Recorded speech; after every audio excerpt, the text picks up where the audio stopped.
30년 동안 단 한 번도 무너지지 않았던 두 집안의 벽이 단 두 글자에 흔들렸습니다. 나도. 이 말 한마디가 뭔지 아직 모르시는 분들, 오늘 영상 끝까지 보셔야 합니다. 왜냐면 이 두 글자가 나오기까지 이 드라마가 얼마나 치밀하게 감정을 쌓아 올렸는지를 알고 나면 그냥 지나치기가 불가능하거든요. 공정한이 평생 입 밖으로 꺼내지 못했던 그 말을 드디어 꺼냈고 양동익이 거기에 반응했습니다. 그런데 문제는 그게 끝이 아니라는 겁니다. 두 집안 어른들이 처음으로 흔들리는 바로 그 순간 차세리가 어두운 곳에서 몰래 누군가와 전화를 하고 있었거든요. 그것도 아들 양현빈이 공주아에게 인생에서 가장 중요한 문자를 보낸 직후예요. 이게 우연일까요? 절대 아닙니다. 차세리는 아들이 산책을 하기도 전에 이미 먼저 움직이고 있었습니다. 그리고 한성미와 차세리, 이 두 여자가 단 둘이 마주 앉은 자리에서 30년 동안 아무도 꺼내지 않았던 그 이름 없는 감정이 처음으로 수면 위로 올라왔습니다. 두 사람이 같은 사람을 사랑했다는 게 드디어 확인된 겁니다. 근데 그 사람이 누구냐고요? 지금 바로 그게 이 드라마 전체 갈등의 진짜 뿌리입니다. 오늘 영상 절대 중간에 끄지 마세요. 어젯밤 처음으로 같은 공간에 머물렀던 두 집안 사람들이 아침 햇살 아래 다시 눈을 마주쳤을 때 아무도 먼저 말을 꺼내지 못했습니다. 밤새 무언가가 달라진 것 같았는데요. 어제 저녁 오래 쌓여있던 감정들이 조금씩 표면 위로 올라왔었고 그 무게를 감당하면서도 인물들은 각자의 방식으로 하루를 마무리했었거든요. 공정한은 뭔가를 결심한 듯 오래 창밖을 바라봤고 양동익은 말없이 거실불을 끄면서 가장 마지막에 자리를 떴습니다. 한성민은 잠을 이루지 못하고 뒤척였고 차세리는 핸드폰을 손에 쥔 채로 새벽 2시가 넘도록 앉아 있었습니다. 공대하는 억지로 눈을 감았고 양동숙은 이불을 덮고서도 한참 동안 천장만 바라봤습니다. 그리고 공주아는 방 불을 끈 뒤에도 한참 동안 어둠 속에 앉아 오늘 하루 있었던 일들을 조용히 되새기고 있었습니다. 이렇게 모두가 각자의 무게를 안고 하룻밤을 버텼는데요. 그리고 아침이 왔습니다. 가장 먼저 일어난 건 공정한이었습니다. 공정한은 새벽 5시가 채 되기도 전에 눈을 떴는데요. 잠이 온 건지 아닌 건지도 모를 정도로 얕은 잠을 잔 것 같았습니다. 세수를 하고 거실로 나왔더니 이상하게도 부엌 쪽에 불이 켜져 있었습니다. 공정한이 조심스럽게 걸어가 보니 거기엔 양동익이 있었습니다. 양동익은 아무것도 마시지 않은 채 그냥 식탁 앞에 앉아 있었는데요. 뭔가를 생각하는 것 같기도 하고 아무 생각도 안 하는 것 같기도 한 그런 표정이었습니다. 공정한이 들어서자 양동익의 눈이 한 번 움직였습니다. 그리고 바로 시선을 다른 곳으로 돌려버렸습니다. 공정한도 멈칫했습니다. 한 발짝 더 들어가야 할지 아니면 조용히 돌아서야 할지 그 짧은 순간에 수십 가지 계산이 머릿속을 스쳐갔습니다. 결국 공정한은 냉장고를 열어서 물 한 병을 꺼냈습니다. 아무 말도 하지 않고 양동익 맞은편 자리에 앉았습니다. 두 사람 사이엔 그냥 침묵만 있었습니다. 어제 저녁 처음으로 서로를 향해 뭔가가 조금 무너졌었는데요. 오늘 아침에 이 침묵은 그것과 전혀 다른 성질의 침묵이었습니다. 어제의 침묵이 감정이 너무 많아서 생긴 침묵이었다면 오늘 아침의 침묵은 다시 쌓아 올린 벽이 만들어낸 침묵이었습니다. 공정한은 그걸 느끼면서도 그 벽을 다시 한번 건드릴 자신이 없었습니다. 양동익도 마찬가지였고요. 어제는 어제고 오늘은 오늘이라는 듯 두 사람은 아무것도 없었던 것처럼 각자의 자리에 앉아 있었습니다. 잠시 후 양동익이 자리에서 일어났습니다. 아무 말도 없이 그냥 일어나서 방으로 들어가 버렸습니다. 공정한은 그 뒷모습을 보면서 물병을 식탁 위에 내려놓았습니다. 소리가 조금 크게 났는데요.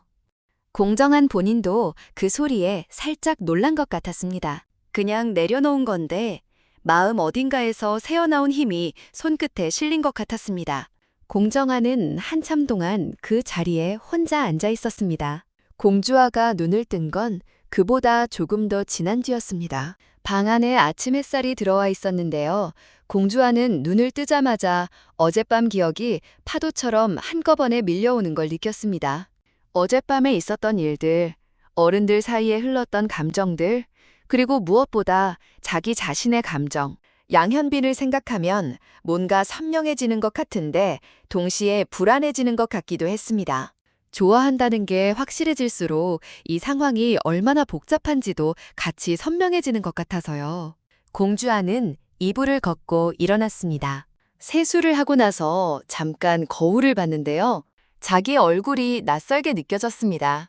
항상 단단하게 보이려고 했는데 오늘 아침에 공주아는 그 단단함이 조금 무너진 것 같은 얼굴이었습니다. 공주아는 그 얼굴을 보면서 한번 깊게 숨을 들이셨습니다. 그리고 밖으로 나갔습니다. 바깥 공기가 차가웠습니다. 아직 이른 아침이었고 햇빛은 있지만 기온은 낮은 그런 계절의 아침이었습니다. 공주아는 그냥 걷기 시작했습니다. 어디를 가겠다는 목적지가 있는 게 아니라 머릿속을 정리하고 싶어서 몸을 움직인 거였는데요. 발걸음을 옮기다 보니 자연스럽게 집 주변 산책로로 접어들었습니다.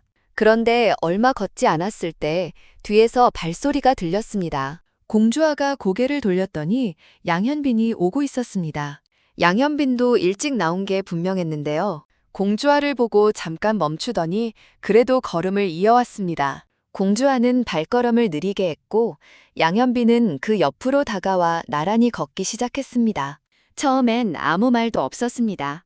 그냥 나란히 걷는 것만으로도 공주아는 뭔가 많은 게 전달되는 것 같았는데요. 양현빈이 아무 말 않고 옆에 있어줄 때 공주아는 이상하게도 그게 더 마음에 닿았습니다. 말이 많을 때보다 오히려 이런 조용한 순간에 양현빈의 존재가 더 크게 느껴졌습니다. 한참을 걸은 뒤 양현빈이 입을 열었습니다. 어젯밤에 잠은 잤어요? 공주아는 피식 웃었습니다. 짧은 웃음이었는데요. 솔직하게 나온 웃음이었습니다. 별로로. 현빈 씨는요? 저도요. 또 잠깐 침묵이 흘렀습니다. 양현빈은 그 침묵 속에서 뭔가를 말하려다 멈추는 것 같았습니다. 입술을 한번 열었다가 다물고 걸음을 옮기면서 다시 말문을 여는 타이밍을 재고 있는 것 같았습니다. 공주아는 그걸 알아챘습니다. 양현빈이 뭔가 하고 싶은 말이 있다는 걸요. 하지만 먼저 재촉하지 않았습니다. 양현빈이 스스로 꺼낼 때까지 그냥 옆에서 걷고 있었습니다. 그리고 양현빈이 말했습니다. 나 집안 문제 다 알면서도. 양현빈은 거기서 한 번 멈췄습니다. 단어를 고르는 것 같았는데요. 아니면 이 말을 끝까지 해도 되는지 스스로에게 묻는 것 같았습니다. 내 옆에 있고 싶다. 공주아가 걸음을 멈췄습니다. 양현빈도 멈췄습니다. 두 사람이 멈춘 자리는 산책로 한가운데였는데요. 바람이 조금 불고 나뭇가지가 살짝 흔들리는 그런 조용한 곳이었습니다. 공주아는 양현빈의 말을 듣는 순간 마음 어딘가에서 뭔가 따뜻한 것이 올라오는 걸 느꼈습니다. 그런데 동시에 그 따뜻함 바로 아래에 무거운 감정이 같이 눌려 있다는 것도 느꼈습니다. 좋다는 게 분명한데 그 마음을 받아들이면 뭔가를 선택해야 한다는 게 무서웠습니다. 집안, 어른들, 30년의 감정들. 그 모든 것들이 지금 양현빈의 한마디 앞에 같이 올라와 있었습니다. 공주아는 대답하지 않았습니다. 하지만 그 침묵은 거절이 아니었습니다. 양현빈도 그걸 알고 있었는데요. 공주아가 눈을 피하지 않고 자기를 보고 있다는 것, 그 눈빛 안에 뭔가 흔들리고 있다는 것. 양현빈은 그것만으로도 충분히 많은 것을 읽어낼 수 있었습니다. 두 사람 사이에 오래 참아온 마음들이 처음으로 같은 자리에 놓이는 순간이었습니다. 바로 그때 양현빈의 핸드폰이 울렸습니다. 양현빈이 화면을 봤습니다. 발신자는 차셀이었습니다. 양현빈은 잠깐 망설였습니다. 지금 이 순간 전화를 받으면 방금 겨우 내뱉은 말의 공기가 깨질 것 같았습니다. 하지만 안 받으면 차세리는 계속 걸어올 거라는 것도 알고 있었습니다. 양현빈은 결국 통화 버튼을 눌렀습니다. 엄마. 차세리의 목소리는 낮고 단단했습니다. 아침 인사를 하는 목소리가 아니었는데요. 공주하는 그 목소리 톤만 들어도 분위기를 느꼈습니다. 직접 내용이 들리는 건 아니었지만 양현빈의 표정이 조금씩 굳어가는 걸 보면서 어떤 말이 오가고 있는지 짐작이 됐습니다. 전화 속 차세리의 말은 간결했습니다. 공주와 근처에 얼씬도 하지 마라. 그 집 사람들이 네 아버지 인생을 어떻게 만들었는지 잊었냐? 양현빈은 말없이 듣고 있었습니다. 반박하지 않았습니다. 그렇다고 고분고분하게 알겠어요 라고 하지도 않았습니다.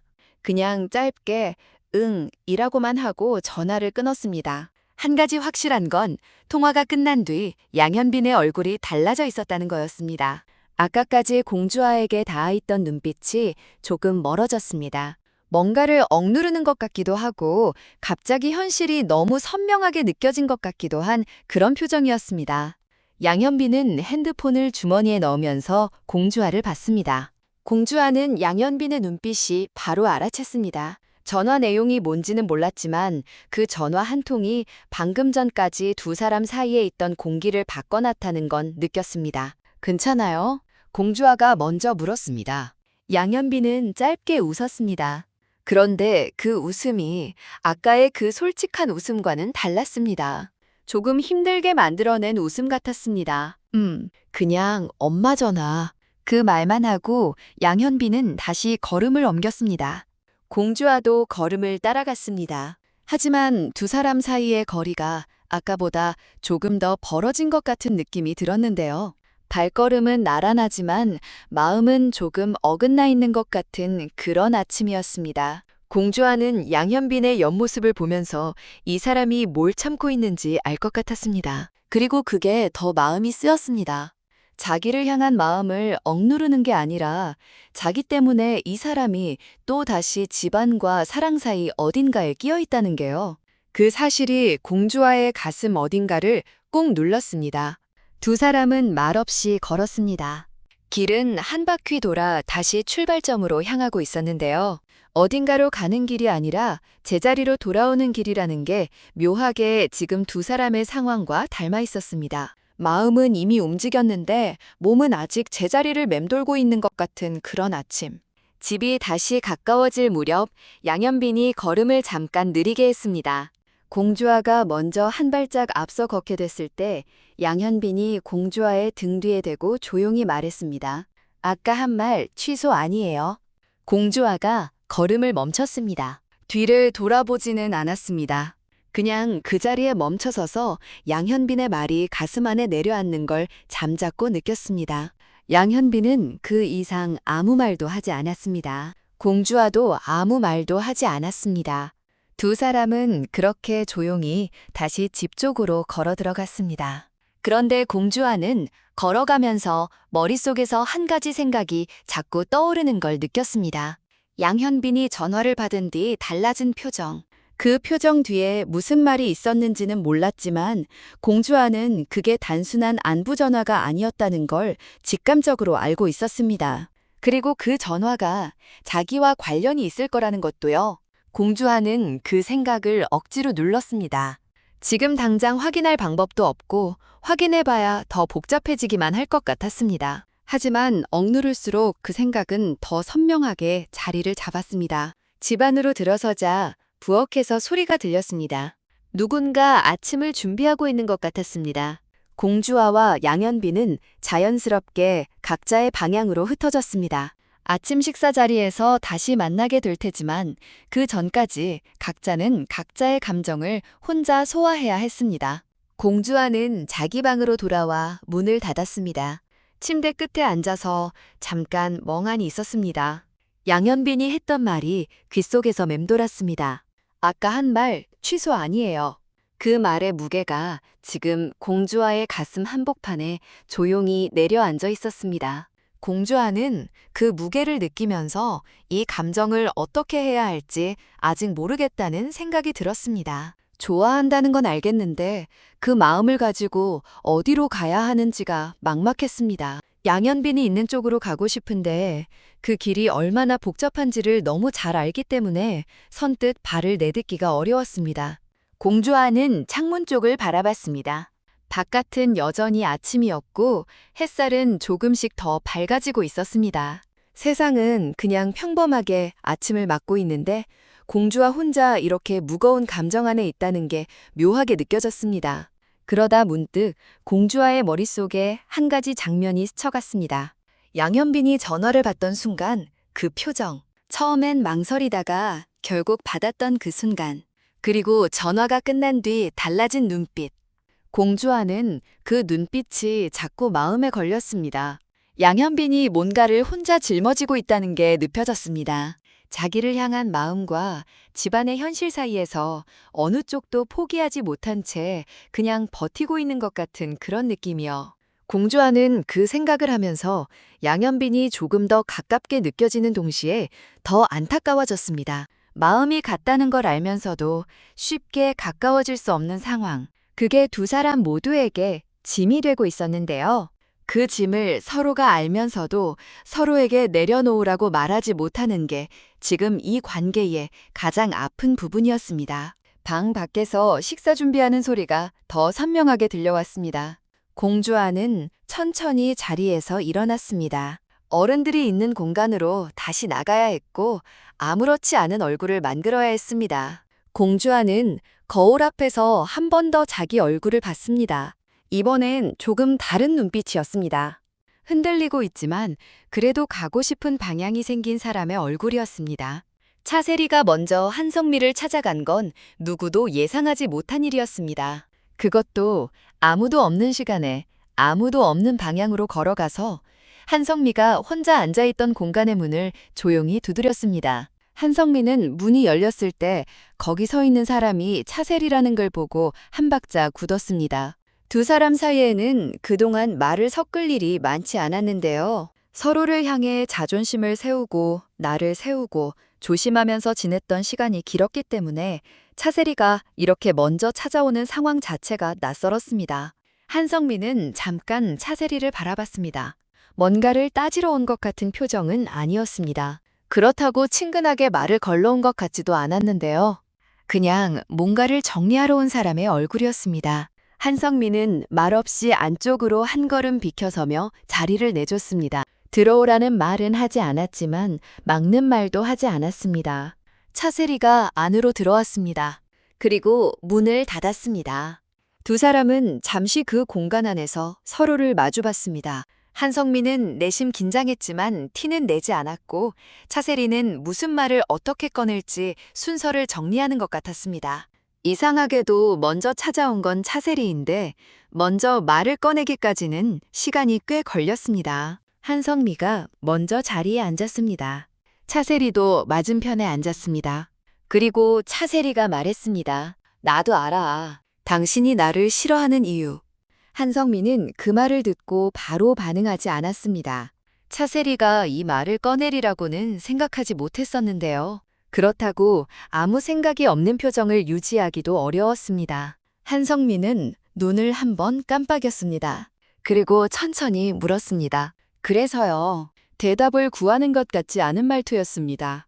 차세리가 하려는 말의 방향을 가늠해보는 것 같기도 하고 그냥 선을 긋는 것 같기도 한 그런 한마디였습니다. 한성민은 지금 차세리의 속내가 뭔지 확신이 없었습니다.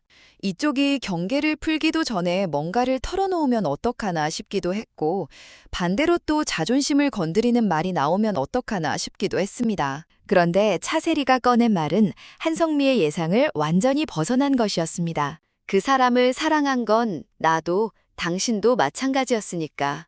한성미가 굳었습니다. 아주 짧은 순간 숨이 살짝 막히는 것 같은 느낌이 들었는데요. 표정은 크게 달라지진 않았지만 눈빛이 바뀌었습니다. 차세리가 그 눈빛을 놓치지 않았습니다. 차세리는 그 눈빛을 보면서 자기가 맞게 찾아왔다는 걸 확인한 것 같았습니다. 한성민은 잠시 아무 말도 하지 않았습니다. 머릿속에서 굉장히 많은 것들이 한꺼번에 움직이는 것 같았습니다. 오래 잠가두었던 서랍이 갑자기 열리는 것 같은 그런 느낌이었는데요. 한성민은 그 서랍을 다시 닫으려고 하는 것 같기도 하고 어차피 열렸으니 그냥 직면하려는 것 같기도 한 복잡한 표정을 하고 있었습니다. 무슨 얘기를 하려는 거예요? 한성미의 말투는 여전히 단단했습니다. 하지만 방금 전보다 온도가 조금 달라졌습니다. 방어하는 말투이기는 한데 그 안에 뭔가 흔들리는 게 섞여 있었습니다. 차세리는 한성미의 그 변화를 느꼈습니다. 차세리는 시선을 조금 내리깔면서 말했습니다. 나도 오래 덮어두고 살았어. 그러면 될 거라고 생각했는데 이렇게 두 집안이 같은 공간에 있다 보니까 자꾸 올라오더라고. 덮어두는 게 아니라 그냥 눌러두었던 거였나 봐. 한성민은 그 말을 듣고 아무 말도 하지 않았습니다. 하지만 시선을 돌리지도 않았는데요. 차세리를 계속 바라보고 있었습니다. 그 눈빛에는 분명히 경계가 있었는데 그 경계 뒤에 뭔가가 흔들리고 있는 게 보였습니다. 차세리가 말을 이었습니다. 나는 당신이 나를 싫어한다는 거 알았어. 그리고 왜 그런지도 알았어. 그냥 모른 척 하는 게 서로 편하다고 생각했는데. 근데 그게 아닌 것 같더라고. 모른 척 할수록 이상하게 더 불편해지니까. 한성민은 잠시 침묵했습니다. 그리고 낮고 조용한 목소리로 말했습니다. 그래서 지금 뭘 원하는 거예요? 그 얘기를 하고 싶은 거예요? 아니면 그냥 꺼내놓고 싶은 거예요? 차세리가 한성미를 봤습니다. 그 눈빛이 꽤 솔직했습니다. 글쎄, 나도 잘 모르겠어. 근데 이대로 계속 아무것도 모르는 척하면서 있는 건 솔직히 더 못하겠더라고. 한성민은 그 말을 듣고 잠깐 시선을 창문 쪽으로 옮겼습니다. 바깥빛이 방 안으로 들어오고 있었는데요. 한성민은 그 빛을 보면서 천천히 생각을 정리하는 것 같았습니다. 오래전 일이었습니다. 두 집안의 갈등이 시작되기도 전에 한성미와 차세리는 각자의 방식으로 같은 감정을 품은 적이 있었습니다.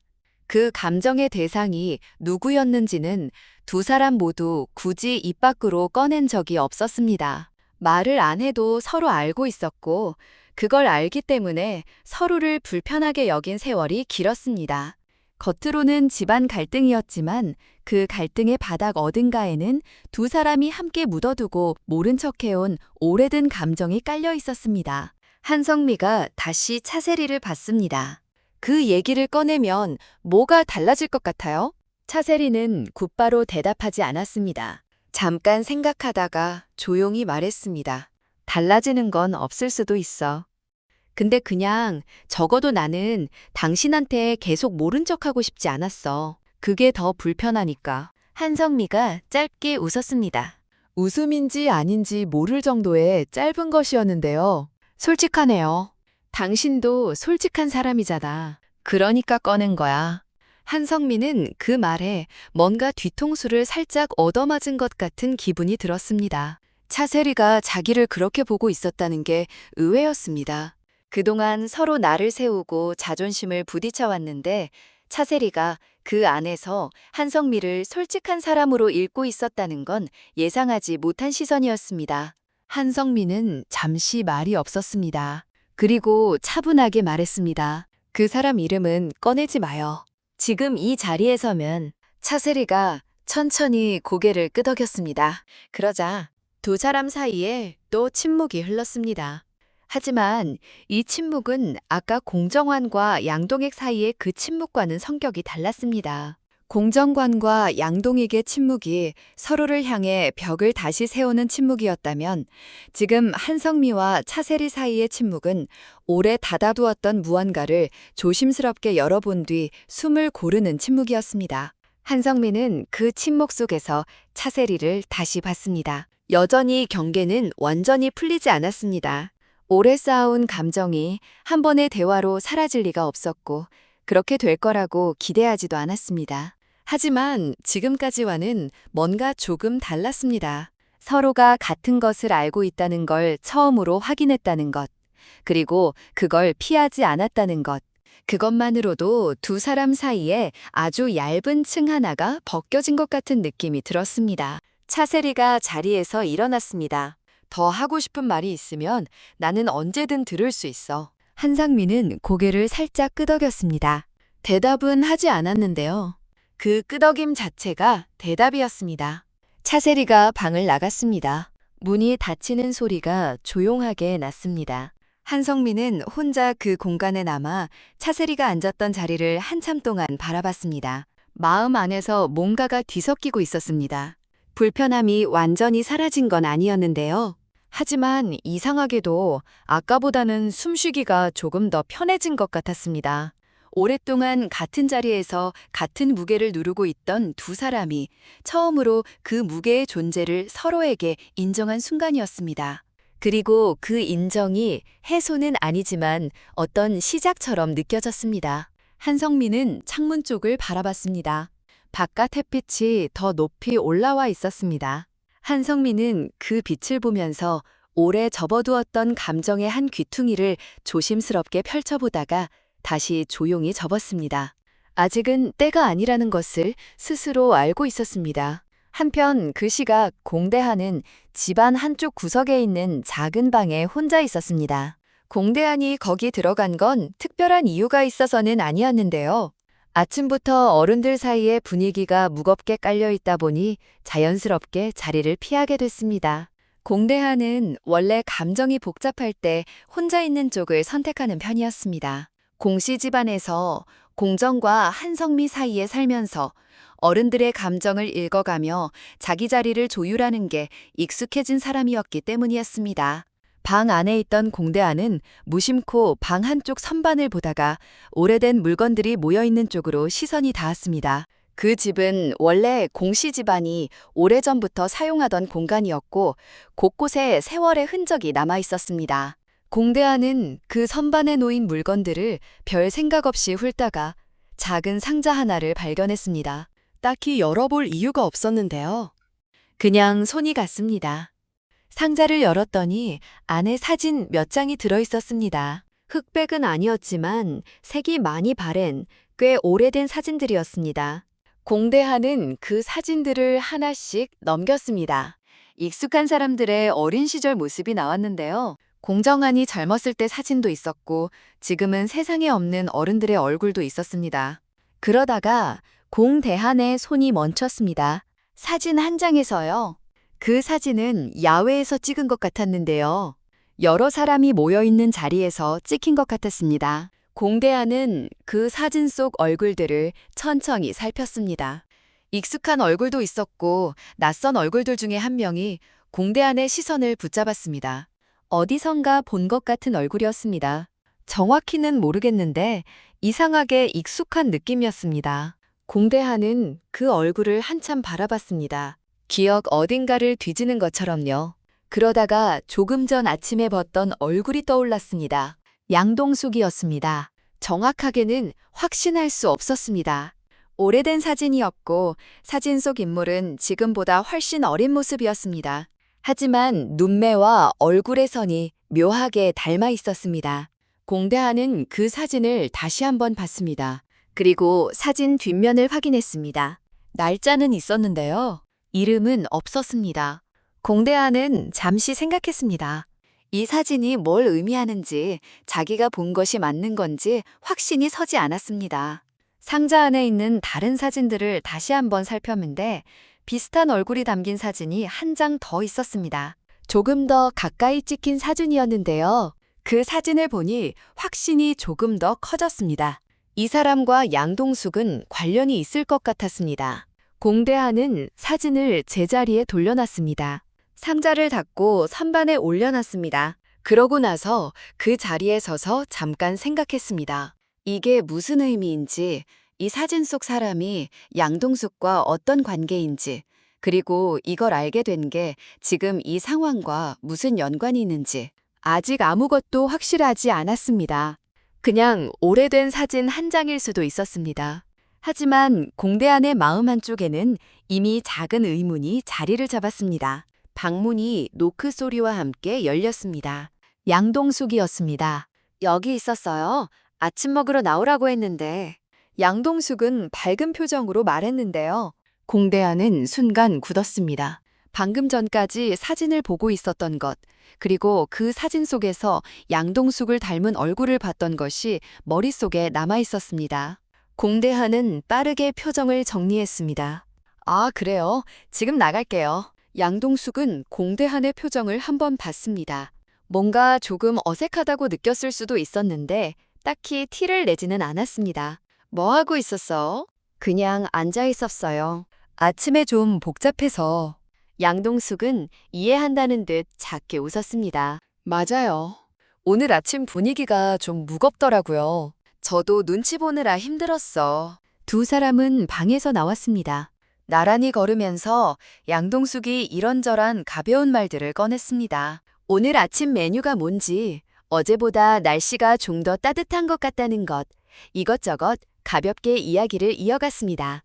공대하는 그 말들에 적당히 대꾸하면서 걸었는데요. 마음 한쪽은 여전히 그 사진에 가 있었습니다. 양동숙과 나란히 걷는 지금 이 순간 사진 속 얼굴과 지금 옆에 있는 얼굴이 자꾸 겹쳤습니다.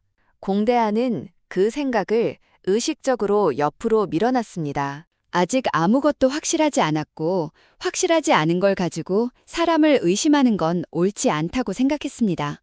그런데 문제는 아무리 그렇게 생각해도 그 사진이 머릿속에서 지워지지 않는다는 거였습니다. 공대하는 옆에 있는 양동숙을 슬쩍 봤습니다. 양동숙은 여전히 가볍게 웃으면서 뭔가를 얘기하고 있었는데요. 그 얼굴을 보면서 공대하는 이상한 기분이 들었습니다. 편안하다는 기분과 불편하다는 기분이 동시에 드는 그런 이상한 상태였습니다. 양동숙 옆에 있으면 편안한데 방금 봤던 사진 때문에 그 편안함 위에 살짝 불편함이 얹혀 있었습니다. 공대하는 그 감정을 눌렀습니다. 지금 당장 판단할 수 없는 것들이 있었습니다. 사진이 뭘 의미하는지, 양동숙이 거기서 어떤 위치인지, 그걸 확인하려면 직접 물어보거나 아니면 다른 방법을 찾아야 했는데요. 지금 이 상황에서 갑자기 그 얘기를 꺼내는 건 너무 앞서 나가는 것 같았습니다. 공대하는 일단 옆에 있는 양동숙에게 평소처럼 대하기로 했습니다. 뭔가를 알게 됐다는 내색 없이 그냥 오늘 아침을 함께 보내는 것처럼요. 하지만 그 결심을 하면서도 공대하는 알고 있었습니다. 이 조용한 균열이 지금 당장 드러나지 않는다고 해서 사라지는 건 아니라는 걸요. 식탁으로 가는 복도를 걸으면서 양동숙이 공대한 쪽으로 살짝 기울이며 말했습니다. 오늘 점심은 제가 뭐 해드릴까요? 어제부터 계속 사 먹은 것 같아서. 공대하는 짧게 웃었습니다. 뭐든 괜찮아요. 뭐든 괜찮다는 말이 제일 어렵다는 거 알죠?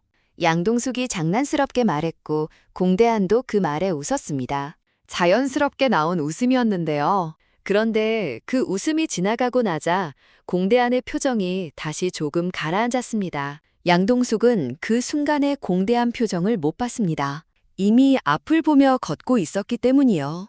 두 사람은 식탁이 있는 방으로 들어갔습니다. 이미 몇몇 사람들이 자리에 앉아 있었는데요. 공대하는 자리를 찾아 앉으면서 자연스럽게 주변을 훑었습니다. 공주와도 나와 있었고 양현빈도 와 있었습니다. 그리고 공정환과 양동익은 각자 떨어진 자리에 앉아 있었습니다. 아침 식탁인데 어딘가 모르게 무거운 공기가 깔려 있었습니다. 공대한은 그 공기를 느끼면서 조용히 앉았습니다. 양동숙이 공대한 옆자리에 앉았는데요. 양동숙은 분위기를 가볍게 만들려는 듯 이것저것 작은 말들을 꺼냈습니다. 그게 양동숙의 방식이었습니다. 분위기가 무거우면 자기가 먼저 조금 밝게 움직이면서 공기를 바꾸려는 공대하는 그 모습을 보면서 양동숙이 좋다는 마음과 방금 전 사신이 만들어낸 의문이 동시에 마음 안에 있다는 게 불편했습니다. 두 감정이 서로 충돌하지는 않았습니다. 그런데 한 공간 안에 있는 게 이상하게 피곤했습니다. 공대하는 그 감정을 숨기면서 양동숙이 꺼내는 말들에 조용히 반응했습니다. 식탁에 음식에 놓이기 시작했습니다. 사람들이 조금씩 말을 섞으면서 아침을 시작했는데요. 겉으로는 그냥 아침 식사 자리였습니다. 하지만 공대하는 느끼고 있었습니다. 이 식탁에 앉아있는 사람들 각자의 마음 안에 아직 꺼내지 못한 것들이 얼마나 많이 들어있는지를요. 그리고 그 꺼내지 못한 것들 중 하나가 지금 공대한의 마음 안에도 조용히 자리 잡고 있었습니다. 양동숙이 공대한의 밥그릇에 반찬을 올려줬습니다. 아무 말 없이 그냥 자연스럽게요.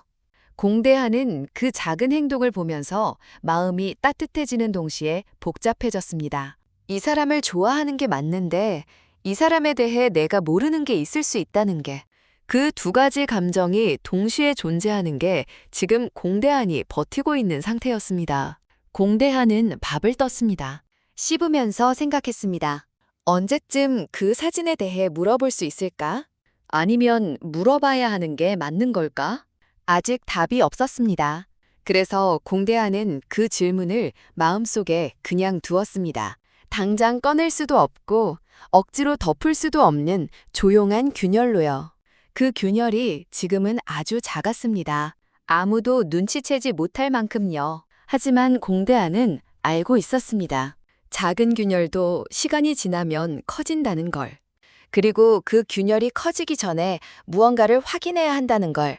양동숙이 공대한을 보면서 웃었습니다. 왜 또 멍하게 있어요? 공대한이 시선을 돌렸습니다. 아, 미안. 그냥 생각하다가.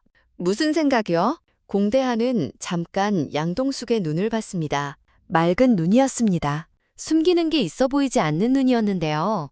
그 눈을 보면서 공대한은 자기가 너무 앞서 생각하는 건 아닌가 싶기도 했습니다. 사진 한 장으로 뭔가를 단정짓는 게 맞는 건지, 그냥 닮은 사람이었을 수도 있는 건지, 별거 아니에요.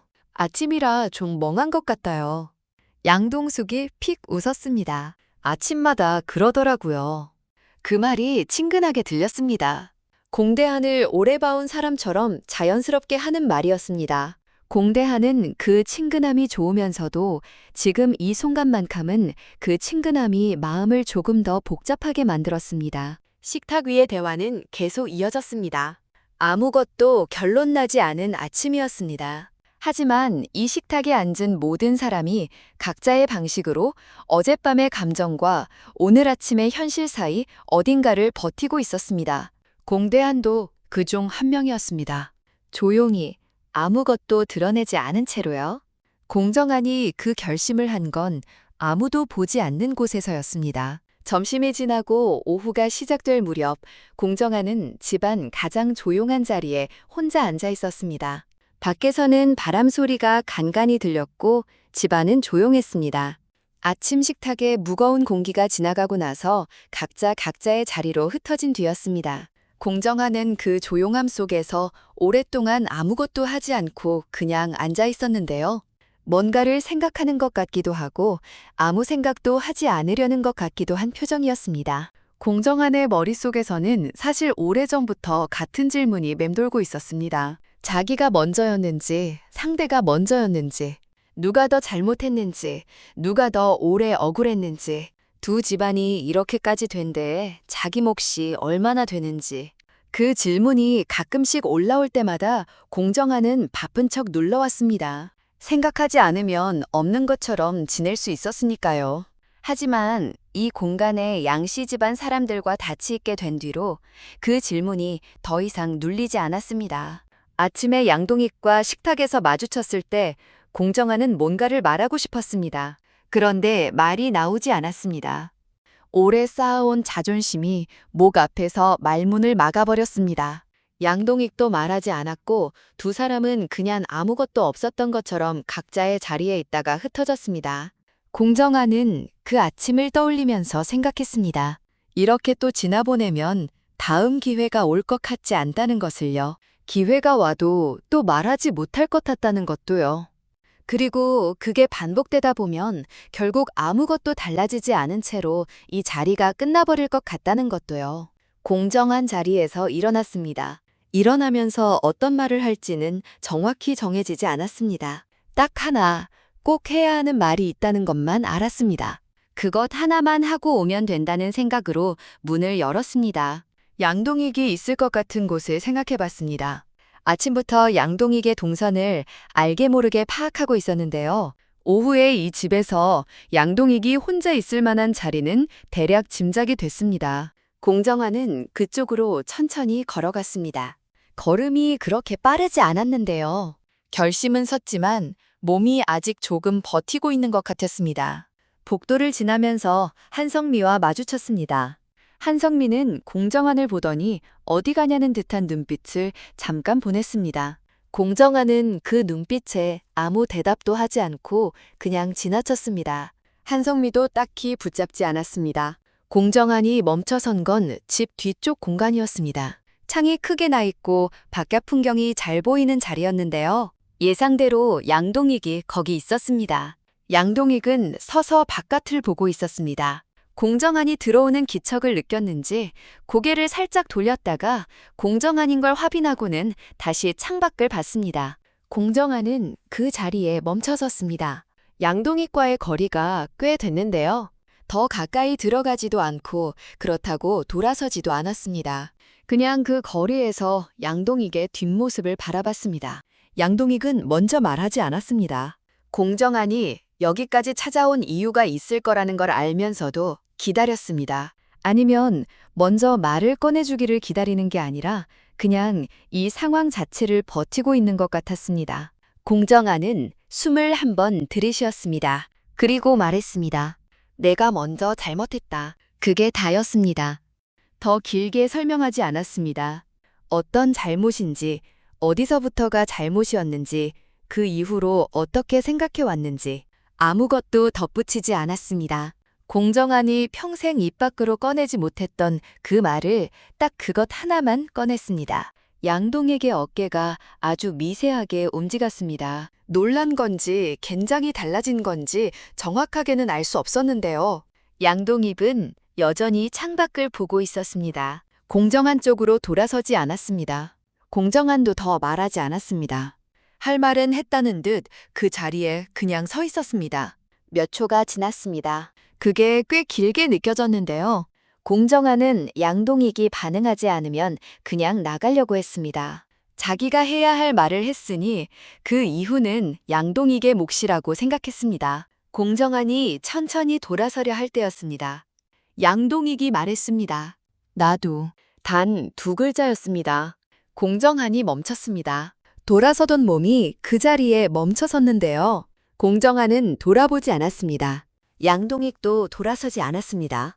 두 사람은 같은 공간에 등을 마주하고 서 있었습니다. 그 두 글자가 공정한의 가슴 안으로 들어오는 데는 시간이 좀 걸렸습니다. 나도. 그 말이 뭘 의미하는지 공정한은 충분히 알았습니다. 용서라고 할 수도 없었고 화해라고 할 수도 없었습니다. 하지만 30년 동안 두 사람이 단 한 번도 꺼내지 않았던 말이 오늘 이 자리에서 처음으로 나왔습니다. 공정한은 그 자리에 한참 더 서 있었습니다. 뭔가를 느끼고 있는 것 같았는데요. 슬픔인지, 안도인지, 아니면 그 두 가지가 한꺼번에 오는 것인지 공정한 본인도 정확하게 알 수 없는 그런 감정이었습니다. 눈이 조금 따가워지는 것 같았습니다. 공정한은 그걸 억눌렀습니다. 이 자리에서 무너지는 건 아니라고 생각하면서요.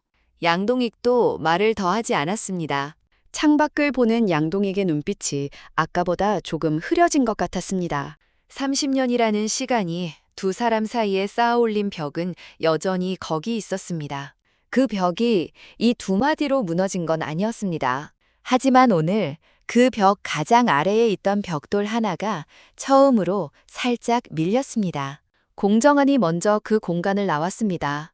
복도를 걸어오면서 공정한의 걸음이 아까보다 조금 달랐습니다. 무거운 건 여전히 무거운데 그 무거움의 성질이 조금 달라진 것 같았습니다. 아까까지는 아직 말하지 못한 것들이 무거운 것이었는데 지금은 말을 한 뒤에 남은 감정들이 무거운 것이었습니다. 후자가 조금 더 견딜만 하다는 걸 공정한은 지금 처음으로 알게 됐습니다. 공정한은 복도 중간에 잠깐 멈췄습니다. 벽에 기대어 서서 천장을 한번 봤습니다. 그리고 천천히 눈을 감았다가 떴습니다. 다음에 무슨 말을 해야 하는지는 아직 몰랐습니다. 하지만 오늘 이 첫 번째 말 하나를 꺼냈다는 것, 그것만으로도 공정한에게는 꽤 오래 걸린 일이었습니다. 공정한이 다시 걷기 시작했습니다.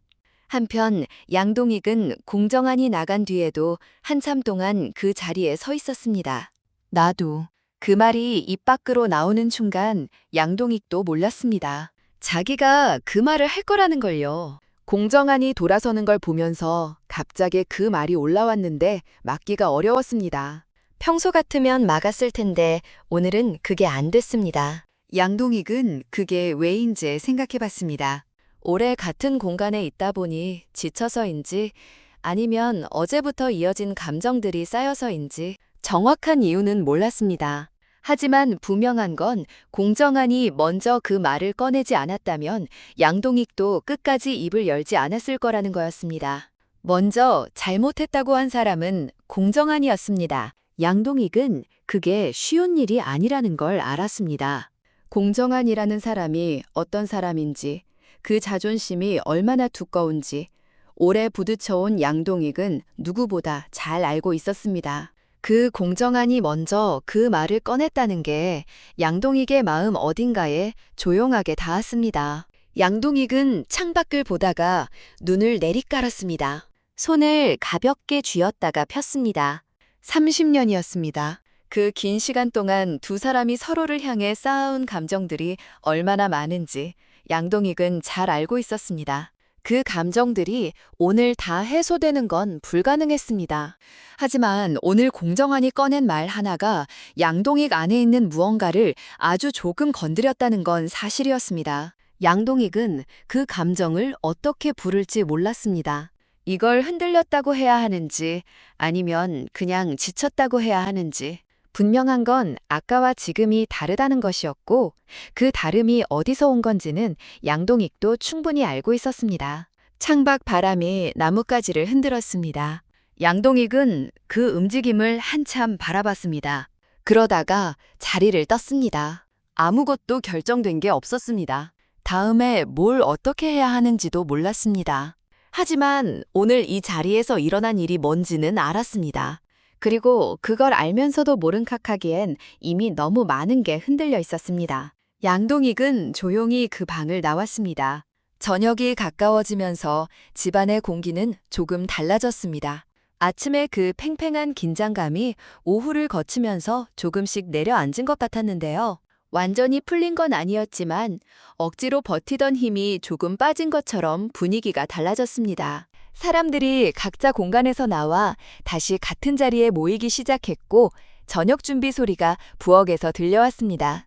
공주아는 저녁 내내 조금 조용했습니다. 말을 안 하는 건 아니었는데요. 주변 사람들이 말을 걸면 대답도 했고 자기 할 일도 했습니다. 하지만 평소의 공주아보다 어딘가 한 겹 안으로 들어가 있는 것 같은 느낌이 들었습니다. 아침에 양현빈과 나눴던 것들이 여전히 마음 안에서 가라앉지 않고 있었습니다. 양현빈이 했던 말도 전화를 받고 나서 달라진 표정도 그리고 돌아오면서 등 뒤에 대고 했던 말도요. 공주아는 저녁 식사 자리에서 양현빈을 자주 쳐다보지 않으려고 했습니다. 의식하면 티가 날 것 같아서요. 그런데 의식하지 않으려고 할수록 오히려 더 신경이 쓰였습니다. 양현빈이 어디 있는지, 뭘 하는지, 지금 어떤 표정인지 공주아는 그걸 느끼면서 자기가 이 사람을 그만큼 의식하고 있다는 걸 다시 한번 확인했습니다. 양현빈도 조용했습니다. 아침에 그 산책로에서 있었던 일이 양현빈의 마음 안에서 계속 살아있었는데요. 공주아에게 했던 말, 그리고 그 직후에 걸려온 차세리의 전화. 양현빈은 그 두 가지가 마음 안에서 계속 부딪히는 것 같았습니다. 공주아를 향한 마음은 아침보다 더 선명해졌는데 차세리의 말이 그 선명한 위에 그림자처럼 드리워져 있었습니다. 저녁 식사가 끝나고 사람들이 각자 흩어졌습니다. 공주아는 설거지를 조금 도운 뒤 자기 방으로 돌아왔습니다. 씻고 나서 침대에 앉았는데요. 오늘 하루가 참 많은 날이었다는 생각이 들었습니다. 아침의 산책, 양현빈의 말, 차세리의 전화 후 달라진 공기, 그리고 저녁 내내 이어진 그 조용한 긴장감. 공주아는 그것들을 하나씩 마음속에서 정리해 보려고 했는데 정리가 되는 것과 안 되는 것이 뒤섞여 있었습니다. 정리가 안 되는 것의 중심에는 결국 양현빈이 있었습니다. 공주아는 핸드폰을 들었습니다. 특별히 볼 것이 있어서가 아니라 손에 뭔가를 쥐고 싶었던 것 같았습니다. 화면을 멍하니 보다가 그냥 내려놓으려는 순간이었습니다. 핸드폰이 진동했습니다. 메시지였습니다. 발신자를 확인하는 순간 공주아의 손이 살짝 멈췄습니다. 양현빈이었습니다. 공주아는 메시지를 열었습니다. 짧은 문장 하나였습니다. 오늘 낮에 하다만 말 다시 하고 싶다. 공주와는 그 문장을 읽고 나서 바로 핸드폰 화면에서 눈을 떼지 못했습니다. 다시 읽었습니다. 그리고 또 읽었습니다. 오늘 낮에 하다만 날. 공주와는 그 말이 뭔지 정확하게 알았습니다. 양현빈이 차세리 전화를 받기 직전까지 하려다 멈춘 것들, 그리고 전화가 끝난 뒤 달라진 눈빛으로도 끝까지 취소하지 않겠다고 했던 그 마음. 양현빈이 그걸 다시 꺼내겠다고 하는 것이었습니다. 공주와는 핸드폰을 손에 쥔 채로 잠시 움직이지 않았습니다. 마음 안에서 여러 가지가 동시에 올라왔습니다. 그 말이 반가운 감정, 그 말을 받아들이면 뭔가를 선택해야 한다는 부담감, 그리고 이 사람이 이렇게까지 하는데 집안 문제가 얼마나 걸림돌이 될지에 대한 걱정, 그 모든 것이 동시에 공주와의 가슴 안을 채우고 있었습니다. 하지만 그 무엇보다 먼저 느껴지는 건 양현빈의 그 문자가 주는 따뜻함이었습니다. 공주와는 한참 동안 그 문자를 들고 앉아 있었습니다. 답장을 보내야 하는지, 보내지 않아야 하는지, 보낸다면 뭐라고 해야 하는지. 그 생각들이 교차하면서 공주와는 쉽게 핸드폰에서 손을 떼지 못했습니다. 그때 공주와의 마음 안에서 떠오른 건 아침에 양현빈이 했던 말이었습니다. 아까 한 말 취소 아니에요. 그 말이 지금 이 문자와 이어졌습니다. 양현빈은 오늘 하루 내내 포기하지 않겠다는 말을 2번 했습니다. 표현 방식은 달랐지만 담긴 것은 같았습니다. 공주와는 그걸 느끼면서 이 사람이 그냥 감정적으로 흔들리는 게 아니라 생각하면서 선택하고 있다는 걸 알았습니다. 그게 공주와에게는 더 크게 닿았습니다. 공주와는 천천히 답장을 쓰기 시작했습니다. 그런데 뭘 쓰려다가 멈췄습니다. 지웠습니다. 다시 썼습니다. 또 지웠습니다. 마음은 분명한데 말로 만들려고 하니까 뭔가 어색해졌습니다. 공주와는 그걸 느끼면서 피식 웃었습니다. 이런 게 어색한 사람이 아니었는데 이 사람 앞에서는 이상하게 말이 잘 안 만들어졌습니다. 결국 공주와는 핸드폰 화면을 닫았습니다. 답장을 보낼지 말지 아직 결정하지 못한 채로요. 하지만 그 결정을 내리지 못하는 이유가 거절하고 싶어서가 아니라는 건 공주와 본인이 가장 잘 알았습니다. 양현빈은 문자를 보내고 나서 핸드폰을 내려놨습니다. 방 안에 혼자 앉아서 답장이 올지 안 올지 기다리는 것도 아닌 것 같은 상태로 있었습니다. 보내고 나서 후회한 건 아니었는데요. 그냥 보내고 나니까 마음이 조금 더 가벼워진 것 같기도 하고 동시에 이제 어떻게 되는 건지 불안한 것 같기도 한 그런 상태였습니다. 양현빈은 창문 쪽을 봤습니다. 밖은 이미 어두워져 있었습니다. 오늘 하루가 참 많았다는 생각이 들었는데요. 아침의 산책, 공주와에게 했던 말, 차세리의 전화, 그리고 오후 내내 눌러두었던 감정들. 양현빈은 그 감정들을 하나씩 돌아보면서 자기가 지금 어디쯤 와 있는지 가늠해 보려고 했습니다. 공주아를 좋아한다는 건 이제 양현빈 안에서 의심할 여지가 없었습니다. 문제는 그 마음을 어떻게 하느냐였는데요. 차세리의 말이 맞기도 했습니다. 두 집안의 관계가 어떤지, 공씨 집안이 양씨 집안에 어떤 감정을 갖고 있는지 양현빈은 어릴 때부터 들어온 이야기들이 있었습니다. 그게 틀린 말이 아니라는 것도 알았습니다. 그런데 양현빈이 오늘 하루 내내 느낀 건 그 이야기들이 자기 마음을 막는 이유가 되어서는 안 된다는 거였습니다. 어른들의 갈등과 자기 마음이 같은 무게로 놓일 수는 없었습니다. 30년의 원한이 있다고 해서 지금 이 순간 공주와 옆에 있고 싶은 마음이 틀린 게 되는 건 아니었습니다. 양현빈은 그 생각을 하면서 문자를 보내길 잘했다고 생각했습니다. 핸드폰을 다시 들었습니다. 답장은 아직 없었습니다. 양현빈은 그걸 확인하고 다시 핸드폰을 내려놨습니다. 답장이 빨리 오는 게 중요한 게 아니었습니다. 공주아가 그 문자를 읽었을 거라는 것, 그리고 공주아가 그 말의 의미를 알 거라는 것, 그것으로 지금은 충분했습니다. 양현빈은 의자에 등을 기댔습니다. 잠깐 눈을 감았는데요. 그 순간이었습니다. 방 창문 너머로 소리가 들렸습니다. 낮은 목소리였는데요. 양현빈은 눈을 뜨고 창문 쪽을 봤습니다. 창이 살짝 열려 있었고 밖에서 바람 소리와 함께 누군가의 목소리가 섞여 들어왔습니다.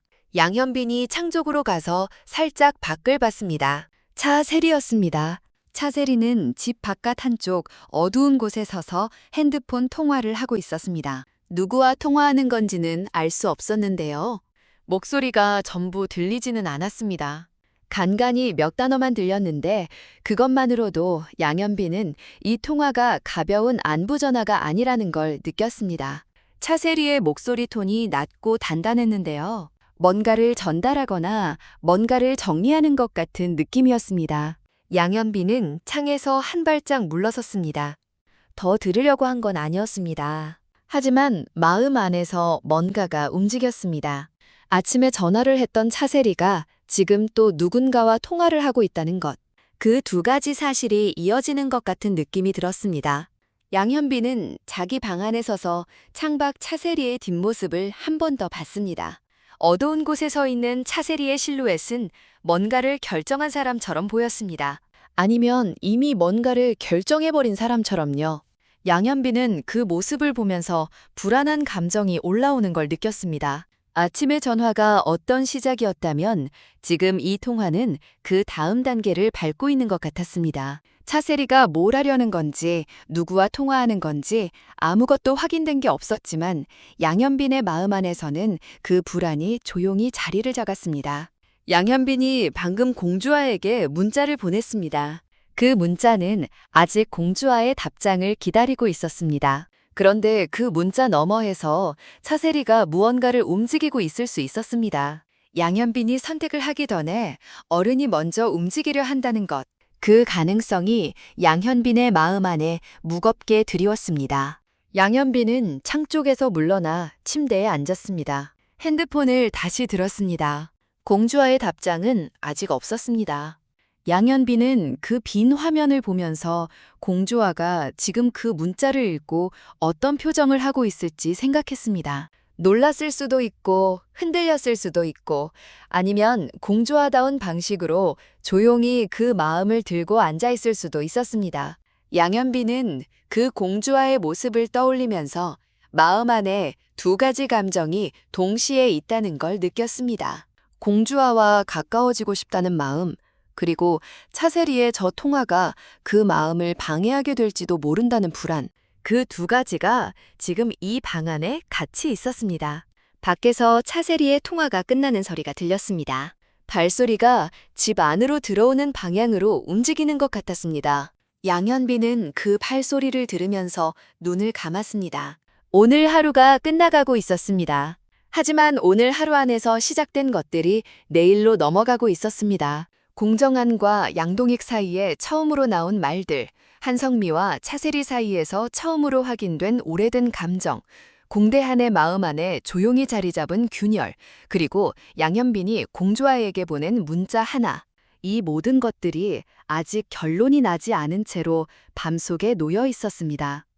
그리고 그 밤의 어딘가에서 차세리가 방금 끝낸 통화의 내용이 다음 날을 향해 조용히 움직이고 있었습니다.